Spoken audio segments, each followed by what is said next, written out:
പിതാവിൻ്റെയും പുത്രൻ്റെയും പരിശുദ്ധാത്മാവിൻ്റെയും നാമത്തിൽ കർത്താവേ, നിന്റെ ഉന്നതമായ നാമത്തിന് സ്തോത്രം ചെയ്യുന്നു. കർത്താവേ, നിന്റെ വിശുദ്ധ പൗരോഹിത്യത്തെ മഹത്വപ്പെടുത്തണമേ. കർത്താവേ, സഭയിലുള്ള സാന്നിധ്യം പ്രകടമാക്കണമേ. 40 വർഷം ഞാൻ അർപ്പിച്ച കൃപാനയുടെ യോഗ്യതയാൽ കൃപാസ്ഥാനത്താറെ ജീവനോടെ പ്രത്യക്ഷപ്പെട്ട പരിശുദ്ധ അമ്മയുടെ മാധ്യസ്ഥത്തിൽ ഞാൻ മക്കളെ ആശീർവദിക്കുന്നു. ഞങ്ങൾ ചില പ്രോജക്റ്റുകൾക്ക് വേണ്ടിയും ചില പോംവഴികൾക്ക് വേണ്ടിയും ജീവിതത്തിലെ ചില പ്രയാസങ്ങൾ, സാമ്പത്തിക വിഷയങ്ങളായാലും മറ്റു വിഷയങ്ങളായാലും മാറുന്നതിന് വേണ്ടി സംസാരിക്കാൻ പോകുന്ന വ്യക്തികളിൽ, നിങ്ങൾ സംസാരിക്കാൻ പോകുന്ന വ്യക്തികളിൽ ഇന്ന് പരിശുദ്ധാത്മ നിറയട്ടെ. സുന്ദരി മാതാവ് സമയത്തിനധികമായ പരിശുദ്ധ അമ്മ കൃപാസന മാതാവ് ഇന്ന് നിങ്ങളുടെ കൂടെ യാത്രയാവുകയും നിങ്ങളുടെ കൂടെ വരികയും ചെയ്യട്ടെ. നിങ്ങൾക്ക് സംസാരിച്ച് ഒതുക്കാൻ പറ്റാത്ത വിഷയങ്ങൾ, നിങ്ങൾ സംസാരിച്ച ശരിയാകത്തില്ലെന്ന് തോന്നുന്ന സ്ഥലങ്ങളിൽ കർത്താവ് തന്നെ മറുപക്ഷത്ത് നിന്നുകൊണ്ട് നിങ്ങൾക്ക് അനുകൂലമായ ഒരു സാഹചര്യം ഉണ്ടാക്കിത്തരാൻ കർത്താവിൻ്റെ നാമത്തിൽ ഞാൻ നിങ്ങളെ ആശീർവദിക്കുന്നു. കർത്താവേ, കൃപ വന്ന് പെട്ടിരിക്കുന്ന വഴികൾ ഒരു തീരുമാനം എടുക്കാൻ പറ്റാത്തവർ, പല വിഷയങ്ങളെക്കുറിച്ചും ഏത് ജോലിക്ക് പോകണം, ഏത് നാട്ടിൽ പോകണം, ഏത് രാജ്യത്ത് പോകണമെന്ന് അറിയാൻ പാടില്ലാതെ വിഷമിക്കുന്നവർ, എന്ത് പഠിക്കണമെന്ന് അറിയാൻ പാടില്ലാതെ വിഷമിക്കുന്നവർ, ഒരു തീരുമാനം എടുക്കാൻ പറ്റാത്തവർ, അവർക്ക് പരിശുദ്ധാത്മാവ് പ്രവർത്തിച്ചുകൊണ്ട് അവർക്ക് പുതിയ തീരുമാനം എടുക്കാൻ കർത്താവ് നിങ്ങളെ സഹായിക്കട്ടെ. എൻ്റെ കർത്താവിൻ്റെ ഉന്നതമായ നാമത്തിൽ സഭയുടെ അധികാരത്തിൽ, കുരിശിൻ്റെ അടയാളത്തിൽ, ദൈവശക്തിയാൽ രോഗപീഠകൾ, വേദന രോഗങ്ങൾ, മറ്റ് വ്യക്തികളുമായിട്ടുള്ള വഴക്കുകൾ, കേസുകൾ, കോടതി കേസുകൾ, പോലീസ് കേസുകൾ, ഇൻ്റർവ്യൂകൾ, ടെസ്റ്റുകൾ, പരീക്ഷാ ഫലങ്ങൾ നിങ്ങൾക്ക് അനുകൂലമായിരിക്കാൻ പരിശുദ്ധ മാതാവിൻ്റെ മധ്യസ്ഥതയിൽ ഞാൻ നിങ്ങളെ യേശുനാമത്തെ ആശീർവദിക്കുന്നു. അമ്മേ പരിശുദ്ധ അമ്മേ, അമ്മേ പരിശുദ്ധ ദൈവമാതാവേ, കൃപാസനത്തിലൂടെ ഞങ്ങളുടെ ദേശത്തിനും അമ്മ മധ്യസ്ഥം തേടി തന്ന എല്ലാ അനുഗ്രഹങ്ങൾക്കും കൃപകൾക്കും ഞങ്ങളിപ്പോൾ ഹൃദയം നിറഞ്ഞ നന്ദി പറയുന്നു. അമ്മേ പരിശുദ്ധമ്മേ ദൈവമാതാവേ, 2004 ഡിസംബർ 7 ഉച്ചകഴിഞ്ഞ് 2:30 കൃപാസനത്തിൽ സംഭവിച്ച അമ്മയുടെ പ്രത്യക്ഷപ്പെടലിനെക്കുറിച്ച് തിരുസഭയ്ക്ക് സമർപ്പിച്ചിരിക്കുന്ന പഠനരേഖകളുടെ മേൽ സഭാത്മകമായ പഠനം ആരംഭിക്കുവാൻ ഞങ്ങൾ പ്രാർത്ഥിക്കുന്നു. അമ്മേ പരിശുദ്ധമേ, ഭൂസ്വർലോകങ്ങളുടെ രാജ്ഞിയായ അങ്ങേയ്ക്ക് ഭൗമസംരക്ഷണത്തിനായി പ്രപഞ്ചപ്രകൃതിയെ തന്നെ തിരുസഭ പ്രതിഷ്ഠിക്കുവാൻ ഈ പ്രത്യക്ഷീകരണം വഴി ഇടയാക്കണമേ. പരിശുദ്ധമേ, ജപമാല മാതാവേ, സകല കൃപാസനം പ്രാർത്ഥനയോടും ചേർത്ത് ഞങ്ങളിപ്പോൾ പ്രാർത്ഥിക്കുന്ന ഈ കുടുംബത്തിന്റെ പ്രത്യേക നിയോഗം മക്കളെ.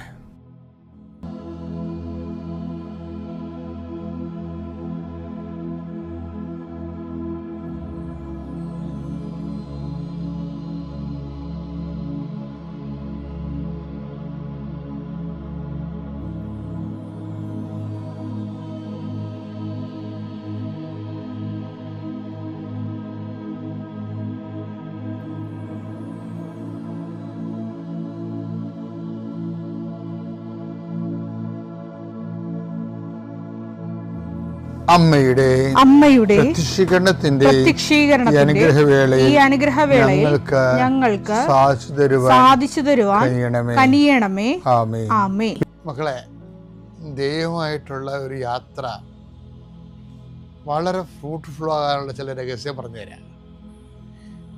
അതിലൊന്ന്, ഒരു ദിവസത്തെ വ്യാപാരം കഴിയുമ്പോഴേ നമ്മളെ കടക്കാര്, നമ്മുടെ ജോമോൾ സിസ്റ്ററിന് ഒരു റിങ് വാങ്ങിക്കാൻ പോയി, ജോമോൾസിൻ്റെ വ്രതവാഗ്ദാനത്തിന്. അപ്പോൾ ഒരു സ്വർണ്ണത്തെ റിങ് അപ്പോൾ വാങ്ങിക്കാൻ പോയപ്പോൾ ഞങ്ങൾ ചെല്ലണ കടയിൽ ആർക്കും വലിയ സന്തോഷമൊന്നുമില്ല. 8 മണിക്കാണ് ചെല്ലണത് രാത്രി. ഇവിടെയോ പോയിട്ട് വന്നിട്ട് താമസിച്ചത്. അപ്പം ഇത് ആർക്കും സന്തോഷമില്ലാത്ത കാരണം എന്നറിയാമോ? ഈ സ്വർണ്ണക്കടയിൽ ഓരോരുത്തരും ഓരോ പവിലിയൻ ഏൽപ്പിച്ചിട്ടുണ്ട്. ഇങ്ങനെ അവർ രാവിലെ, അപ്പം അവർ പോകാൻ നേരത്ത് രാവിലെ ഏൽപ്പിച്ച 25 കമ്മൽ, 1 പവൻ്റെ 10 മാല, 1.5 പവൻ്റെ 5 മാല ഇങ്ങനെയൊക്കെ ഏൽപ്പിച്ചിരിക്കേണ്ടത്. അപ്പം അതിനകത്ത് അത് ഏൽപ്പിച്ചത് എത്ര, സ്റ്റോക്ക് എത്ര, വിറ്റത് എത്ര, ബാക്കി എത്ര നോക്കണം. അപ്പോൾ ആ ഒരു ഭയങ്കര കയ്യിൽ നിന്ന് കാശ്, ഇപ്പോൾ നമുക്ക് ഒരു ദിവസം ചിലപ്പോൾ 400 രൂപയായിരിക്കും കിട്ടണത് അവിടുന്ന്, പക്ഷേ ചിലപ്പോൾ 4000 രൂപ കയ്യിൽ നിന്ന് പോകും. ഭയങ്കര സീരിയസ് ആയിട്ടുള്ള ജീവന്മാരുടെ പരിപാടിയാണ് സ്വർണ്ണക്കടയുടെ നടക്കുക. സ്വർണ്ണക്കടയിൽ നമ്മൾ രാത്രി ചെന്ന പ്രശ്നമാണ്. അപ്പോൾ അവരെല്ലാവരും ഇങ്ങനെ മുള്ളേ നിൽക്കുകയാണ്. അപ്പോൾ ഞാനെങ്ങനെ ഓർത്തതേ, നമ്മുടെ ജീവിതവും ഇങ്ങനെയാണ്. അവസാനമാകുമ്പോൾ ഈ ഒരു ദിവസത്തെ വ്യാപാരം ദൈവമായിട്ടുള്ള ജീവിതം കഴിയുമ്പോൾ ഞാൻ ഇത് തിരിച്ച് നമ്മുടെ ആത്മജീവിതത്തിലോട് കൊണ്ടുവരികയാണേ. ഒരു ദിവസത്തെ ദൈവമായിട്ടുള്ള ജീവിതം കഴിയുമ്പോൾ നമ്മുടെ കർത്താവിന് കടക്കാരനായിട്ട് അവസാനിക്കരുത്. മറിച്ച് കർത്താവ് നമുക്ക് കടം തരാനുള്ള രീതി അവസാനിക്കണം. എന്നാ നമ്മൾ രക്ഷപ്പെട്ടു. നമ്മൾ കർത്താവിന് കടക്കാരനായിട്ട് അവസാനിക്കരുത്. കർത്താവ് നമുക്ക് കടം തരാനുണ്ടായിട്ട് അവസാനിക്കണം. കാര്യം എന്താ വെച്ചാൽ, നമ്മ കടത്തിലാണ് കിടക്കാൻ പോണെങ്കിൽ നമ്മ കടത്തിൽ തന്നെ മരിക്കും. അപ്പം നിങ്ങൾ ചോദിക്കും, അച്ഛാ എന്താണ് അച്ഛാ കർത്താവ് നമുക്ക് കടം തരാനുള്ള പോലെ എന്ന്. ഞാനൊരു കാര്യം ചോദിക്കട്ടെ. ഇപ്പം എല്ലാ കാര്യവും കർത്താവ് ഈ ദിവസങ്ങളിലൊക്കെ ഉത്ഥാനത്തിൽ എന്താ പറയണത്? ഉത്ഥാനത്തിന് അപ്പോസ്തലന്മാർ കണ്ടപ്പോൾ എന്താ പറഞ്ഞത്? നിങ്ങൾ ലോകം മുഴുവൻ, ഇപ്പം ഇന്നലെ നമ്മൾ കണ്ടില്ലേ, നിങ്ങൾ ലോകം മുഴുവൻ പോവുക, എല്ലാ സൃഷ്ടികളോടും സുവിശേഷം പ്രസംഗിക്കുക, ഞാൻ പഠിപ്പിച്ചിട്ടുള്ളതെല്ലാം നിങ്ങൾ അനുഷ്ഠിക്കുവാൻ അവരെ അഭ്യസിക്കുവിൻ. അതെ, അപ്പം കർത്താവ് പഠിപ്പിച്ച കാര്യങ്ങൾ നമ്മൾ ചെയ്യുന്ന അനുസരിച്ച് കൊണ്ട് നമുക്ക് കർത്താവ് നമുക്ക് അത്രയും സ്നേഹം. കർത്താവ് എന്താ പറഞ്ഞത്? നിങ്ങൾക്ക് എന്നോട് സ്നേഹമുണ്ടെങ്കിൽ എൻ്റെ കൽപ്പനകൾ നിങ്ങൾ പാലിക്കും. അപ്പം നമ്മൾ കർത്താവിൻ്റെ കൽപ്പനകൾ പാലിച്ചാൽ കർത്താവിന് നമ്മുടെ സ്നേഹം ഉണ്ടാകും. അപ്പോൾ അത് കർത്താവിന് സ്നേഹം നമുക്ക് തന്ന് വീട്ടാനുള്ള രീതി വേണം നമ്മുടെ ഓരോ ദിവസം അവസാനിക്കാൻ. അങ്ങനെ ശ്രദ്ധിക്കണം, നല്ലതായിരിക്കും. എന്നാൽ സൂപ്പറായിരിക്കും. നമ്മൾ ഇപ്പം പലപ്പോഴും അവസാനിക്കാമെന്ന് അറിയാമോ? നമ്മൾ ഇപ്പം നിങ്ങളുടെ കുമ്പസാരം നീളുമ്പോൾ തന്നെ എനിക്ക് പേടിയാണ്. എന്താ കാര്യം? കർത്താവിന് അങ്ങോട്ട് കൊടുക്കാനുള്ള രീതിയിലാണ് ജീവിതം പോണതില്ല. എല്ലാം അത് കൊടുത്താലും തീരാത്ത രീതിയിലാണ് ജീവിതം പോണത്.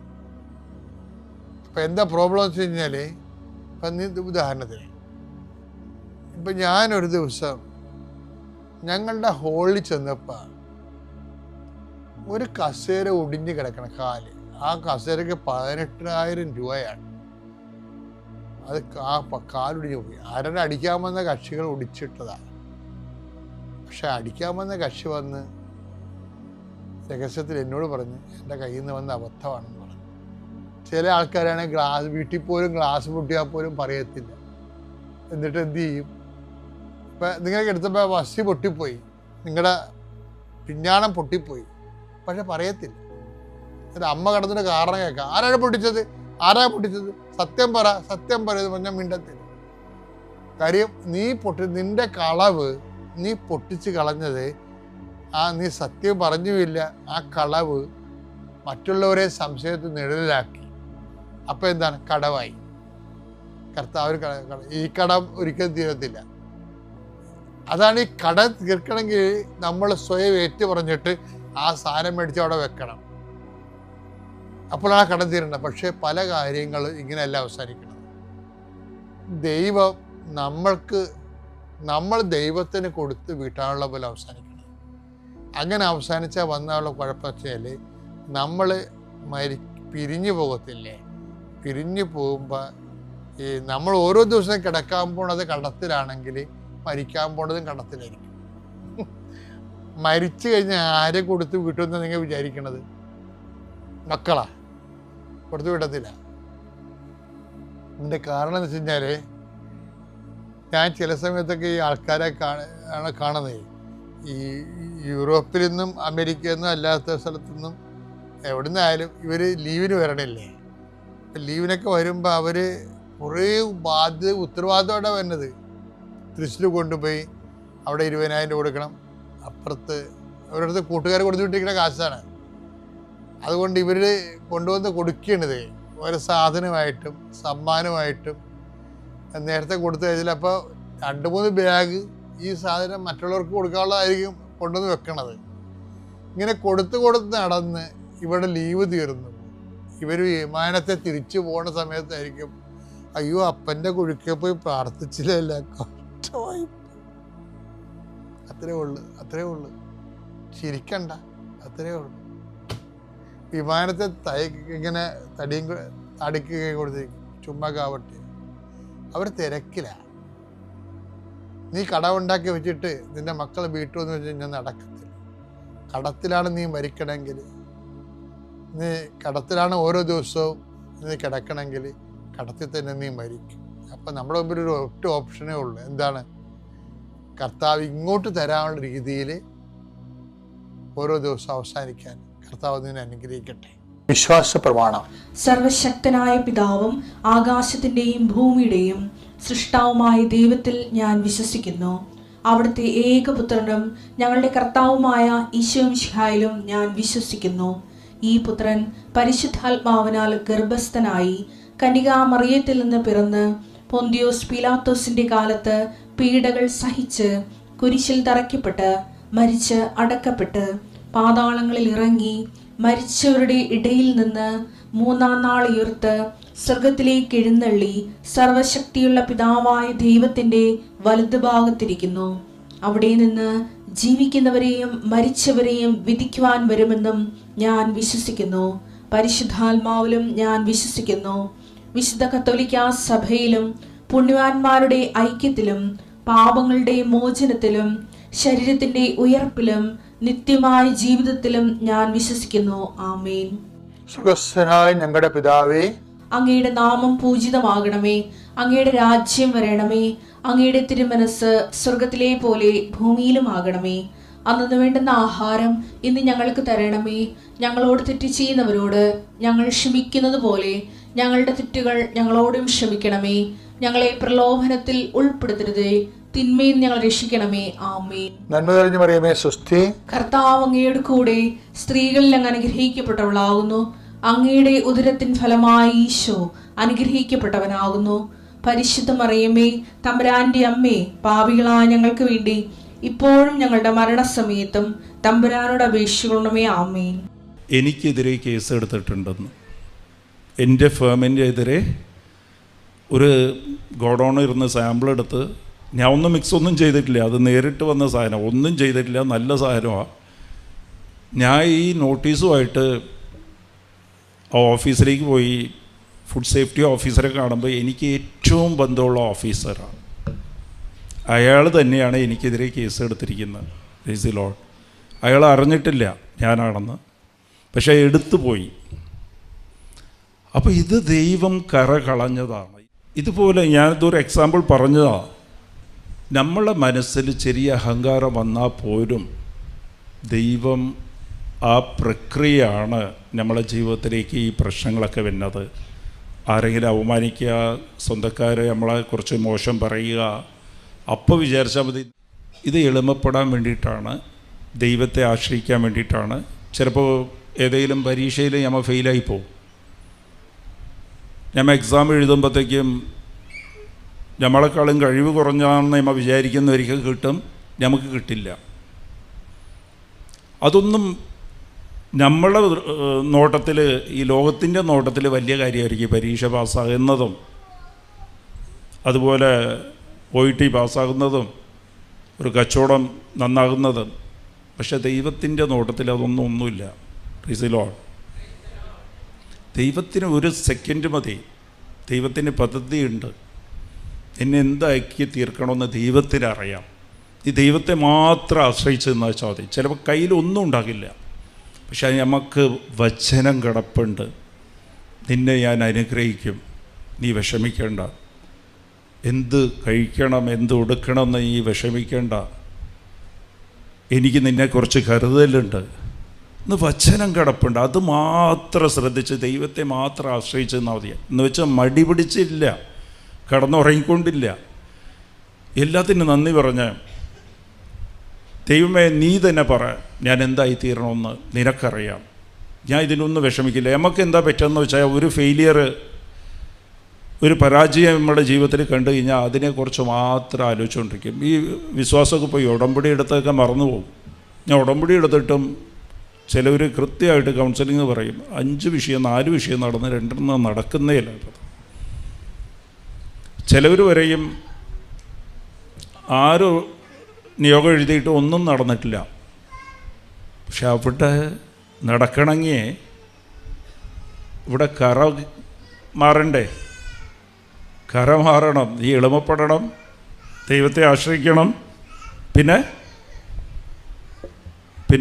അനുതപിക്കണം. Price the Lord. ആദ്യം അനുതാപം. എങ്ങനെയാണ് അനുതപിക്കുക? അനുതാപം എന്ന് വെച്ചാൽ എന്താ? Price the Lord. ഹല്ലേലൂയ.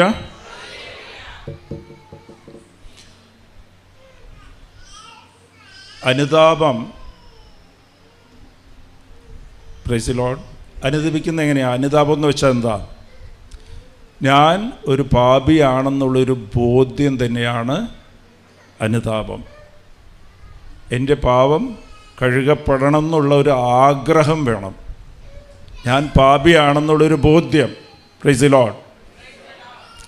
അപ്പോൾ ആദ്യം വേണ്ടിയത്, നമ്മൾ പലപ്പോഴും പിശാച് ചെയ്യുന്ന ഇതെന്താണെന്ന് വെച്ചാൽ ഞാൻ പാപിയാണെന്നുള്ളൊരു ബോധ്യം നമ്മളിരുന്ന് എടുത്ത് കളയും. നമ്മൾ ആകെ ഇങ്ങനെ കറഞ്ഞുകൊണ്ടിരിക്കും, ചോദിച്ചുകൊണ്ടിരിക്കുക, എല്ലാം കിട്ടണം. ഇല്ല ഞാനെന്ത് ചെയ്ത്, ഞാൻ നല്ലപോലും പ്രാർത്ഥിക്കേണ്ടല്ലേ, ഞാൻ പള്ളിയിൽ പോകുന്നുണ്ട്, കുർബാനയ്ക്ക് പോകുന്നുണ്ട്, എല്ലാ പ്രാർത്ഥനയും ചൊല്ലുന്നുണ്ട്, ബൈബിളും വായിക്കുന്നുണ്ട്. ഞാൻ പാപിയാണെന്നുള്ളൊരു ബോധ്യം ആദ്യം ഉണ്ടാകണം. Price the Lord. പിന്നെ അത് ചൊല്ലി ദൈവത്തോട് പറയണം, എനിക്ക് ഒരു യോഗ്യതയുമില്ല ദൈവമേ, നിൻ്റെ കരുണ മാത്രം. നമ്മൾ ഏറ്റു പറയുമ്പോൾ തന്നെ, പാപങ്ങളെ ഏറ്റു പറയുമ്പോൾ തന്നെ ആ ഒരു ബോധ്യം ഉണ്ടാകണം. അപ്പോൾ എന്താ കാര്യമെന്ന് വെച്ചാൽ, നിനക്ക് പാവത്തിലിരുന്ന് നിനക്ക് ആ പാവം കഴുകപ്പെടണമെന്നുണ്ടെങ്കിൽ നിനക്ക് ആഗ്രഹം ഉണ്ടാകണം. ആദ്യം നീ അറിയണം ഞാൻ പാപിയാണെന്നുള്ളൊരു ബോധ്യം ഉണ്ടാകണം. അപ്പം ചെയ്തു പോയ പാപത്തിനെക്കുറിച്ച് നല്ല ബോധ്യം ഉണ്ടാകണം. Price the Lord. അപ്പോൾ ദിവസം അനുദപിക്കുക, എന്നിട്ട് അത് എഴുതി വയ്ക്കുക, മറന്നു പോകാതിരിക്കാൻ എഴുതി വെച്ച് 2 ആഴ്ചയ്ക്ക് ഒരു പ്രാവശ്യം പോയിട്ട് അതെല്ലാം ഒരു പേപ്പർ തന്നെ വയ്ക്കുക, എല്ലാം ഒരു നോട്ട്ബുക്ക് വയ്ക്കുക, അത് ചൊല്ലി കുമ്പസാരിക്കണം. Praise the lord. നിങ്ങളിത് ട്രൈ ചെയ്ത് നോക്ക്, ഇതൊക്കെ ഒരു പ്രാക്ടീസ് ചെയ്ത് നോക്ക്. രണ്ടാമത് എങ്ങനെയാണ് എളിമപ്പെടണ, ഹമ്പിളാകുന്നത് എങ്ങനെയാണ് ഹമ്പിളാകുന്നത്? Praise the lord. എളിമപ്പെടേണ്ടത് ആദ്യം അതിനും ഒരു ബോധ്യം വേണം. ഞാൻ എൻ്റെ ദൈവത്തിൻ്റെ നിയന്ത്രണത്തിലാണ്,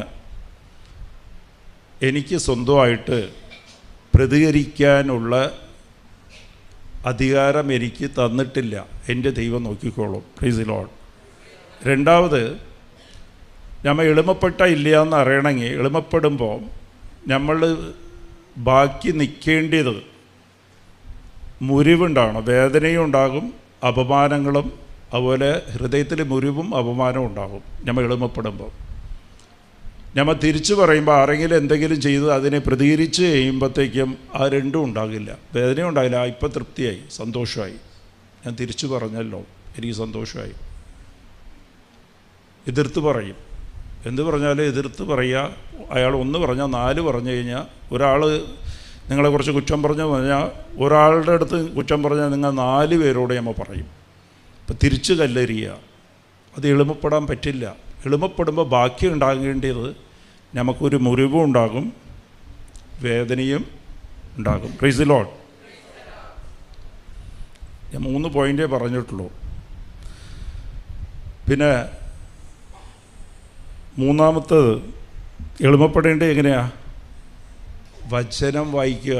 വചനം വായിച്ചിട്ട് എളിമ ഉള്ളവർ മാത്രം എളിമപ്പെടണമെന്ന് വെച്ചാൽ എന്താ? എപ്പോഴും അനുസരണ ഉണ്ടാകണം, ശ്രമിക്കുക. നമ്മൾ ഈ അരമണിക്കൂർ ബൈബിൾ വായിക്കണ്ടല്ലോ, അതിൽ കിട്ടുന്ന വചനം നിങ്ങൾക്കുള്ളത് മാത്രമേ, വേറെ ആർക്കും വേണ്ടിയിട്ടുള്ളതില്ല. അത് മനസ്സിലായില്ലെങ്കിൽ അത് കണ്ടിന്യൂസ് ആയിട്ട് വായിക്കുമ്പോൾ അതിൽ പറയണ വചനം നമ്മൾ പാലിക്കാൻ നോക്കുക, അനുസരിക്കാൻ നോക്കുക. Price the lord. അത് എളിമപ്പെട്ടാൽ മാത്രമേ അത് സാധിക്കുകയുള്ളൂ. നിന്നെ ദ്രോഹിക്കുന്നവർക്ക് വേണ്ടി നീ പ്രാർത്ഥിക്കുക, അവരെ അനുഗ്രഹിക്കുക എന്നൊക്കെ പറഞ്ഞാൽ അത് കൽപ്പനയാണ്, വചനം. അത് പാലിക്കാൻ ബുദ്ധിമുട്ടാണ്. പക്ഷേ എളിമപ്പെട്ടാൽ മാത്രമേ അത് സാധിക്കുകയുള്ളൂ. ഇത് ചെയ്യുമ്പോൾ നിൻ്റെ ജീവിതത്തിൽ നിന്ന് നോക്കിയോ ഈ പ്രശ്നങ്ങൾ കുറയും, ആ വർക്ക്ഷോപ്പ് കുറയും. വർക്ക്ഷോപ്പായിട്ട് ദൈവം യൂസ് ചെയ്യണത് വേറെ ആരെയും ഇല്ല, നിൻ്റെ കുടുംബത്തിൽ തന്നെയാണ്. ഭർത്താവിനെ യൂസ് ചെയ്യും, ഭാര്യയെ യൂസ് ചെയ്യും, മക്കളെ യൂസ് ചെയ്യും. മക്കളെ അനുസരിക്കില്ല, പ്രശ്നമാണ്, പ്രാർത്ഥിക്കുന്നില്ല. ആ മക്കൾ പ്രാർത്ഥിക്കുന്നില്ല, ബൈബിള് വായിക്കുന്നില്ല, പള്ളിക്ക് പോകണമെന്നില്ലെന്ന് പറഞ്ഞാൽ അവർക്കും ചേർത്ത് നീ പ്രാർത്ഥിക്കണം എന്നുള്ളതാണ് ദൈവം പറഞ്ഞിരിക്കുന്നത്. അവർക്ക് വേണ്ടിയിട്ട് നീ പ്രാർത്ഥിക്കണം, ദൈവത്തെ ആശ്രയിക്കണം. നീ എളിമപ്പെടണം, ദൈവത്തെ ആശ്രയിക്കണം. നമ്മ ചെയ്തു പോയ പാവത്തെ അമ്മ അനുദപിക്കണം. ഇതൊക്കെ ഓർത്ത് നോക്കുക. അമ്മയോട് എങ്ങനെയായിരുന്നു, അച്ഛനോട് എങ്ങനെയായിരുന്നു, ഭർത്താവിനോട് എങ്ങനെയാണ്, ഭാര്യയോട് എങ്ങനെയായിരുന്നെന്ന് അമ്മ ആലോചിച്ച് നോക്ക്. അതിലൊക്കെ എവിടെയെങ്കിലും കറ കാണും, അത് നീക്കണം. Praise the lord. അത് ചെയ്യുമ്പോഴത്തേക്ക് മാറും, ഭയങ്കര സന്തോഷമായിരിക്കും ജീവിതം. പക്ഷെ ഇത് നോക്കണം, ചില പ്രശ്നം വരുമ്പോൾ ഞങ്ങൾ അങ്ങോട്ട് ചാടിക്കളിക്കരുത്. ആരും നമ്മളൊന്നും ദ്രോഹിച്ചിട്ടില്ല. ആരെങ്കിലും നമ്മളെ കുറ്റം പറഞ്ഞാലോ ചീത്ത വിളിച്ചാലോ ദ്രോഹിച്ചാലോ അതൊന്നും അവർ ചെയ്യുന്നില്ല. അതെല്ലാം ദൈവം അയക്കുന്ന, ദൈവം അനുവദിച്ച് തരുന്നതാണ്, നമ്മളെ കറ നീക്കാൻ വേണ്ടിയിട്ടാണ്. Price the Lord. ഹല്ലേലൂയ. പിന്നെ എങ്ങനെയാണ് ദൈവത്തെ ആശ്രയിച്ചിരിക്കാറ്? മൂന്നാമത്തെ കാര്യം, ദൈവത്തെ ആശ്രയിക്കുക. എങ്ങനെ ആശ്രയിക്കാൻ? ദൈവത്തെ എന്നെക്കൊണ്ടൊന്നും സാധിക്കില്ലെന്നുള്ളൊരു ബോധ്യം. പിന്നെ ദൈവത്തിന് മാത്രമേ എനിക്ക് ഏതാണ് ഏറ്റവും ബെസ്റ്റ്, ഏറ്റവും നല്ലതെന്ന് ദൈവത്തിന് മാത്രമേ അറിയാവൂ. ദൈവത്തെ ആശ്രയിക്കുന്നത്, അമ്മ ദൈവത്തെ ആശ്രയിച്ച എങ്ങനെയാണ്? ഇതാ നിൻ്റെ ദാസി. അപ്പോൾ ദൈവത്തെ ആശ്രയിക്കുമ്പോൾ ഒരു കാര്യം, ഈ പോയിൻ്റ് മാത്രം ശ്രദ്ധിക്കുക.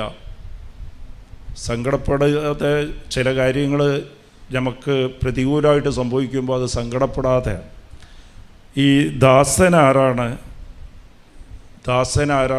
അമ്മ പറഞ്ഞത് 1:38, ലൂക്ക 1:38, ഇതാ നിൻ്റെ ദാസി. അത് നമ്മൾ കുറേ കേട്ടിട്ടുണ്ട്. അപ്പോൾ അതുപോലെ തന്നെ അമ്മയെ അനുഗമിച്ച് നമ്മൾ നടക്കുമ്പോൾ, അമ്മയുടെ കൂടെ, അമ്മയുടെ മധ്യസ്ഥതയിലാണ് നമ്മൾ ഇപ്പം ഉടമ്പടി എടുത്തിരിക്കുന്നത്. അപ്പോൾ അത് ശ്രദ്ധിക്കണം, അമ്മയെപ്പോലെ ആകണം. ഇതാ നിൻ്റെ ദാസി, ഇതാ നിൻ്റെ ദാസൻ. എങ്ങനെയാണ് ദാസനാകാന്? ദാസിയും ദാസനും ലൂക്ക 17:9-10 കൽപ്പിച്ചത് അനുസരിച്ച് കഴിഞ്ഞാൽ, അവൻ കൽപ്പിച്ചത് അവൻ അനുസരിച്ച് കഴിയുമ്പോൾ അവൻ നന്ദി അർഹിക്കുന്നില്ല. Price the Lord. അപ്പോൾ നമ്മൾ ചില കാര്യങ്ങൾ നമ്മുടെ ജീവിതത്തിൽ നമ്മൾ ചില കാര്യത്തിന് പ്രാർത്ഥിച്ച് നടന്നില്ല. ഇല്ല, കടബാധ്യത വന്ന് നമ്മളെ വീട് ജപ്തായി. ഇത് ഞാൻ പറയണത് ശ്രദ്ധിക്കണേ. ദൈവം അതൊക്കെ എൻ്റെ ജീവിതത്തിൽ ഇതൊക്കെ അനുഭവിച്ചിട്ട് ഞാൻ പറയുക, എല്ലാം പോയി. ഞാനത് പറഞ്ഞുതരാം. കടബാധ്യത വന്ന്, വീടുണ്ടായിരുന്ന വീട് ജപ്തിയിലേക്ക് വന്ന്, നമ്മൾ പ്രാർത്ഥിച്ച് ഈ വീട് വിട്ട് പോകേണ്ടി വരും. അപ്പോൾ നടന്നില്ല. കടം തീർന്ന പരീക്ഷയും കൂടി വീട് ജപ്തായുമ്പോൾ ദാസിയാണ് ദാസനാകുന്നത് ഞാൻ പറഞ്ഞുതരാം. മക്കളതേപോലെ പരീക്ഷയ്ക്ക് വേണ്ടി പഠിപ്പിച്ച് പ്രാർത്ഥിച്ച് പരീക്ഷ റിസൾട്ട് വന്നപ്പോൾ ഫെയിലായി. അപ്പോൾ ഇത് നടക്കാത്ത വിഷയം, അത് കൽപ്പനയായിട്ട് എടുക്കണം. അത് ഏറ്റെടുക്കുമ്പോഴത്തേക്കും ഞാനത് കൽപ്പിച്ചത് അനുസരിച്ച്. വീട് ജപ്തായിപ്പോയി, വീട് കയ്യിരുന്ന് പോയി, അത് കൽപ്പിച്ചതാണ് ദൈവം. അത് ഞാൻ ഏറ്റെടുത്ത് ഇത്രയും ദിവസം പ്രാർത്ഥിച്ചതിന് എന്താ ഫലം? ഞാൻ അതിന് അർഹനില്ല, ഞാൻ നിൻ്റെ ദാസനാണ്. നമ്മളൊക്കെ പറയും, ഞാൻ ഇത്രയും ദിവസം പ്രാർത്ഥിച്ചിട്ട് ഇതൊന്നും നടന്നില്ലല്ലോ എന്ന് വെച്ചാൽ അമ്മ നന്ദി